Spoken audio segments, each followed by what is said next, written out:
et la droite et que la population balembi configuration politique wana, il en a profité à Doussoli, à l'Obi na ba français, botika na no batoyo, ba distraire biso mingi. Et les Français ont compris. Et ça s'est passé en une année. Donc il ne faut pas croire que... Il ne faut pas croire que il faut beaucoup tellement de temps parce que justement Batouana, quand on est dans la campagne, il faut démontrer qu'ils sont là depuis très longtemps et voilà dans quelle situation nous sommes là. Et nous sommes nouveaux, voilà dans quelle situation nous allons vous emmener.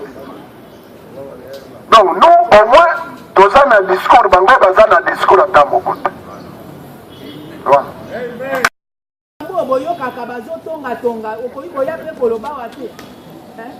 Oyo balobelaka on a cessé kuna lobawa po ba pesa o réponse ba jeune pe mwana jeune moko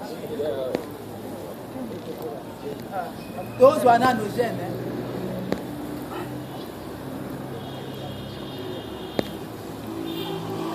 merci.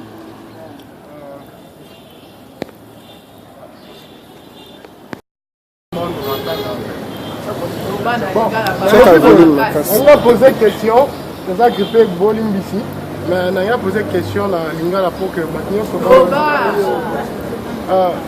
Monsieur le Président, moi je me nomme Monsieur Alain Loata, je suis le deuxième vice-président et la Ligue des jeunes. Ma question est Zali Mingi par rapport à Oyo et Saïmara Awa. IDRC, bien sûr, Tozali, secoué, là-bas, sorti, Batoazo Kende, mais Tozali, Batoazo Pika, Tozo Kokoba. Mais la question est Zali par rapport à survie à partie. Survie à partie. Tu as vu, Kinshasa, la partie Mingi, ceux qui ont baza dopé na pouvoir, bazali na moi, batuna bango.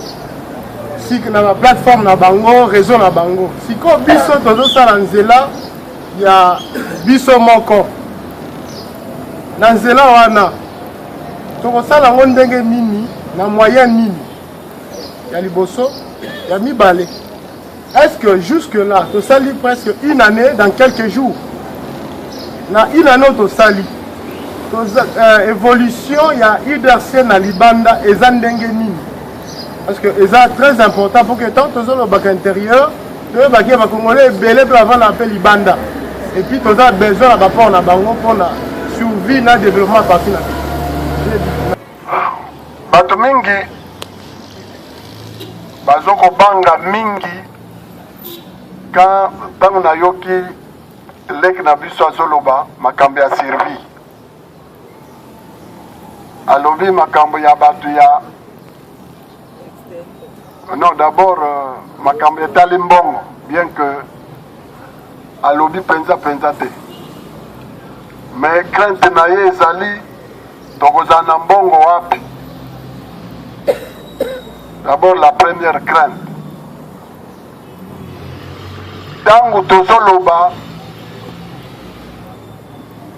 tozokutana kawa bato bazolanda biso oyo bazotela manaba oyo bazosala oyo bazolanse bato bazolanda biso oyo nayoki awa baassistant bazali na bauniversité bachef de travaux soki opusi okomi na mayele bamoni koza na mayele dans un domaine donné, baobanda kotindela yo ba billet d'avion ou assister à ma conférence zoleka dans le monde parce que bayebi que ozali moi makambo ya kopesa kuna ekola bazoluka esika ya kotia yango bazali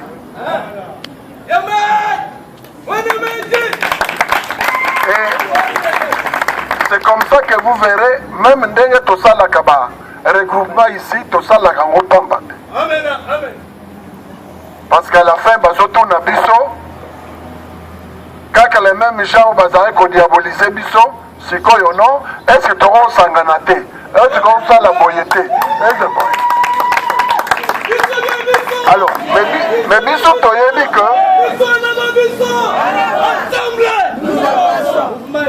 Alors, tant que bazo benda yo, il faut zalanano na makasi. Parce que au bazo benda yo, ça ne fait pas nécessairement dire que baza na bonne volonté, bonne foi, et qu'on zala que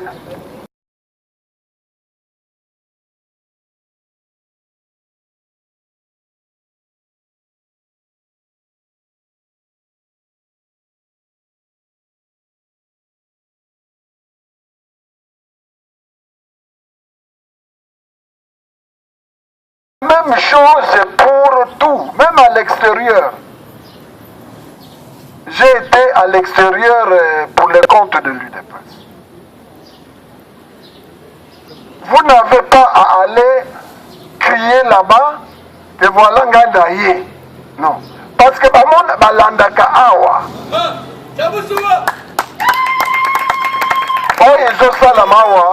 Otozo salawa, ils ont les ambassades partout. Ils ont des rapports. Donc, dans vos kekuna, déjà comme nayo et yebani. Donc, ce n'est pas. Écoutez, vous devrez comprendre que tout doit se faire ici.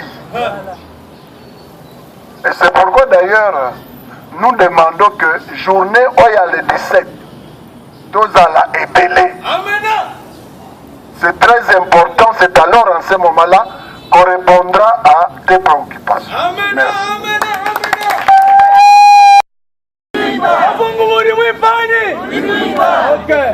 Alors, dans les États-Unis, nous avons déjà notre représentant en France, en Belgique et dans d'autres pays. Et d'ailleurs, nous avons fait Sabino parce qu'ils ont ébélé.